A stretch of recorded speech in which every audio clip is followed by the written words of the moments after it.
estructura de la ciénaga es igual a una conversación telefónica con mi mamá.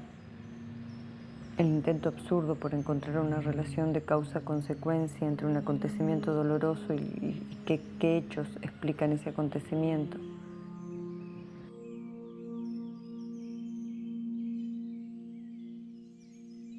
Esto decía sobre su primer largometraje Lucrecia Martel, una de las grandes voces del nuevo cine argentino y también latinoamericano, con una autoría más que identificable que se empezó a ver desde sus inicios, por ejemplo, en el corto titulado Rey Muerto, pero que claramente se asentó a partir de La Ciénaga. Sus historias son historias con una narrativa compleja que contienen críticas constantes a la clase media del país y su falsedad, que involucran familias del interior, principalmente del norte argentino en su Salta natal, gran fuente de inspiración para ella, familias en una alienación constante, en decadencia espiritual y moral con la tragedia a cuestas. Su cine es uno de texturas, de sensaciones, de climas turbios que oprimen, algo que no se ve tan seguido en estos tiempos en donde la mayoría de las películas nos presentan escenarios y personajes prácticamente irreales con los que no se puede empatizar. A través de la cámara nos hace sentir lo que sus protagonistas sienten, escuchar, ver y oler lo mismo que ellos, involucrarnos con una potencia visceral que golpea de lleno al espectador, con mujeres y niños en el centro de todo, encuadres cargados de personas y objetos, planos a media altura que más de una vez nos encierran y desconciertan por igual, y la naturaleza en todo su esplendor martillando nuestros oídos, algo no menor, ya que Lucrecia piensa las películas y las escenas exclusivamente desde el sonido. Pero vamos a concentrarnos específicamente en La Ciénaga, con varios spoilers, así que aconsejo ver la película en caso de no haberlo hecho, y aprovecho para recordar que pueden suscribirse al canal y buscarnos en cualquier red social como White Lodge Podcast y seguirnos.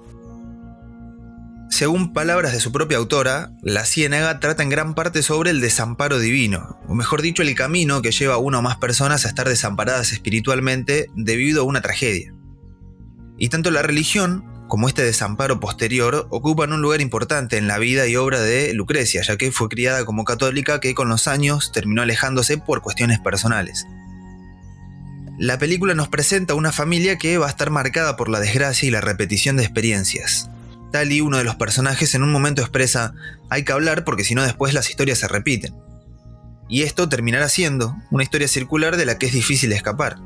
Y todo se narra desde el principio, con una tormenta a punto de explotar literal y simbólicamente. El clima pesado, personas deambulando casi como esperando resignados lo que está a punto de venir, el rojo presagiando la muerte y la propia sangre que en más de una ocasión vemos correr, empezando minutos después, cuando una mecha víctima del alcohol termina en el piso lacerada, toda una secuencia que se va a ver repetida y resignificada al final.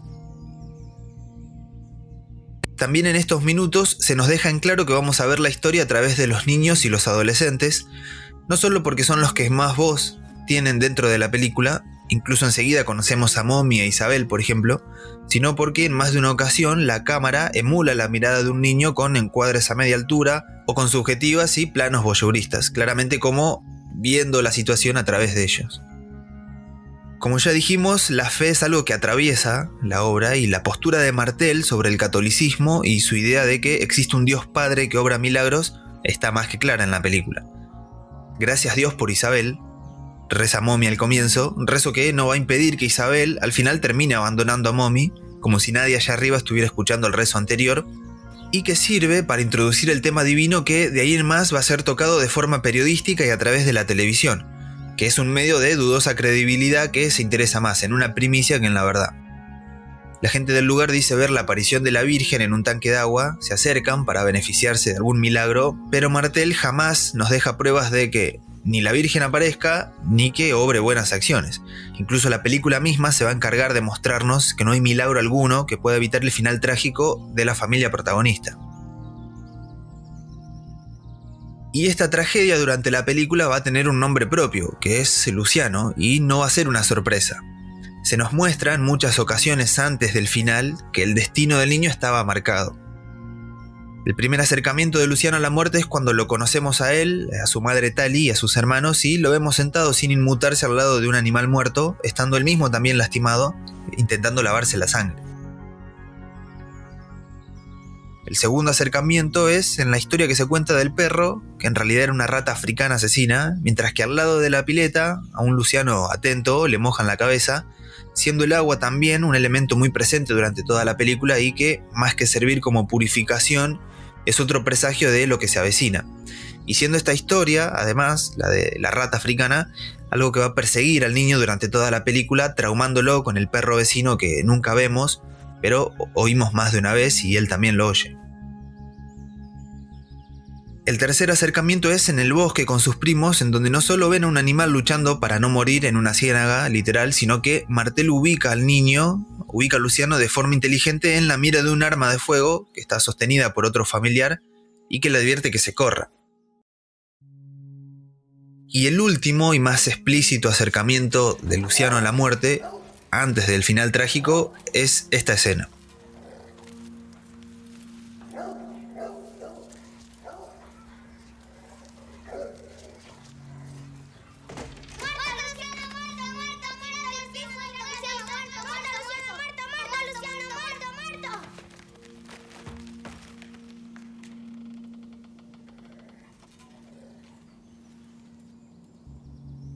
Como vemos, Lucrecia nos había adelantado la muerte de Luciano durante toda la película. La ciénaga, como tal, tiene varios sentidos y lecturas también. Es el lugar físico al que van los personajes en algunas ocasiones y que sirve además como un lugar de reunión trágico. Ahí va Mecha a curarse sus heridas, Tali lleva a Luciano también a ser atendido por un corte, la tormenta los deja sin iluminación y las conversaciones tienen un tono claramente negativo. También la ciénaga es un lugar de muerte literal. Es un terreno pantanoso en el que vemos a un animal luchar por su vida en medio de la tormenta. Y más tarde nos enteramos que no lo logró, no pudo escapar de la ciénaga. Y el sentido más profundo obviamente es el simbólico. Toda la película es una ciénaga de la que casi nadie puede escapar por diferentes razones. O pueden escapar pero solamente a través de la muerte. Mientras más intentan salir, más se hunden y los espectadores, nosotros, lo vemos como los chicos vieron morir a ese animal anterior. Y los personajes también son parte importante de esta historia, son el motor de la historia. A cada uno se le da el tiempo necesario para que termine influyendo directa e indirectamente en ese clima hostil y pesado de tragedia. Los adultos parecen vivir en un mundo aparte al de los menores, alcoholizados, planeando, teniendo conversaciones inconexas, como se puede ver por ejemplo en esta escena. Dice que va a venir unos días. Me imagino que va a vivir acá.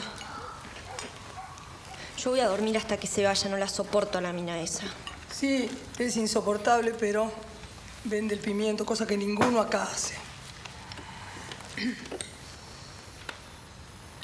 Y chicos, ¿qué tal? ¿Se divirtieron en la pileta? El agua de la pileta está inmunda hace años, mamá. Ah, sí, es verdad. Vos tenés el pelo inmundo. Porque no funciona el filtro, no funciona la bomba, el agua de la pileta, no funciona nada. Deja esto.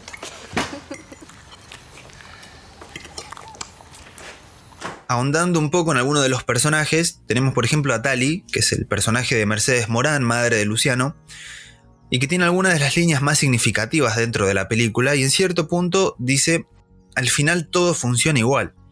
Y sí, todo va a funcionar igual, a pesar de la alienación constante de los adultos, a pesar de lo turbio del ambiente, pero el ciclo se va a volver a repetir, porque están los más jóvenes para recibir ese mundo que se cae a pedazos, así que literalmente al final todo va a seguir funcionando igual, obviamente para mal.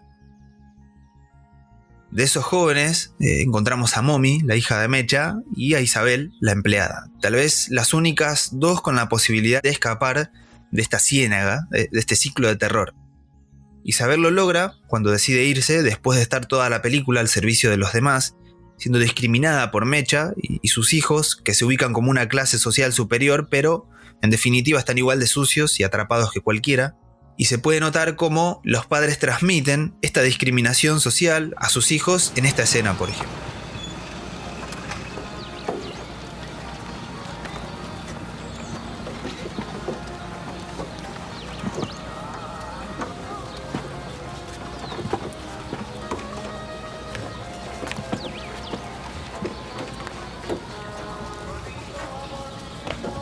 ¡Hey!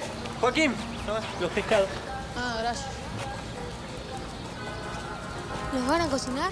¿Qué? La cocina está cagada. Puro barro esto. Coño de mierda, cualquier cosa.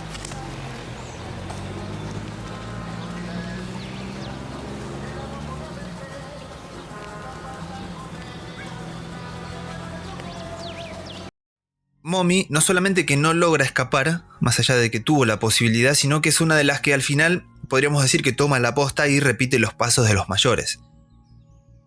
El resto de la familia parece ignorar mucho más la situación, pero tienen algunas de las escenas con mayor carga sexual, que por momentos parecen rozar el incesto, algo también incómodo de ver y que potencia lo que decíamos al principio, la pesadez del ambiente, siendo también la familia y la sexualidad un terreno bastante conocido por Martel. También tenemos a Mecha, una matriarca que perdió el estatus, podríamos decir, y ya no es respetada por sus hijos, que nunca la obedecen, ni tampoco por sus pares, que al comienzo ni siquiera se inmutan ante su accidente, y gran parte de la película la vemos acostada, encerrada en su habitación, tomando alcohol, la mayoría de las veces por demás, y con lentes de sol como una clara actitud de ocultamiento.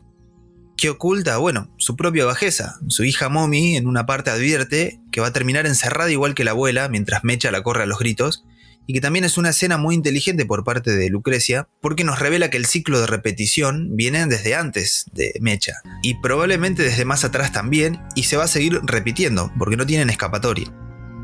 El primer momento honesto, real de Mecha en la película es cuando, hablando con su marido, otro personaje totalmente nefasto, se saca los lentes para echarlo de la habitación, y que probablemente sea la única decisión inteligente que ha tomado en muchos años y que se potencia aún en esta escena. Bueno, pobre no. Siempre estuvo llena de festejantes, de candidatos, ¿te acordás? Sí, pero igual una manga de casi todos. Los atorrantes siempre. Mercedes siempre tuvo debilidad por los inútiles. Lástima que me di cuenta tarde. Así que como vemos, toda la película es un camino hacia el desastre y la tragedia. Personas dentro de un mundo que necesita ser roto para volver a empezar, que van perdiendo su fe de manera colectiva e individual, y que por supuesto tiene su punto más alto con el triste final. Termina el niño subiendo una escalera hacia su muerte de forma literal, sumado a toda la carga simbólica que tiene este elemento en el cine, las escaleras. E inmediatamente después, Lucrecia nos presenta planos vacíos, limpios de esas personas apretadas dentro del cuadro que vimos durante toda la película, como una forma de purificación, una forma de transición hacia la repetición, el ciclo que está a punto de comenzar nuevamente, pero ahora con otras caras. Y el final es justamente esto: Mommy y su hermana, después de la tragedia, emulando a sus padres en el comienzo, como dijimos, una escena que se vuelve a resignificar, con una nueva tormenta a punto de explotar, sangre que ya corrió, la de Luciano, y una frase que sentencia el desamparo espiritual de los protagonistas. Fue donde se aparecía la Virgen.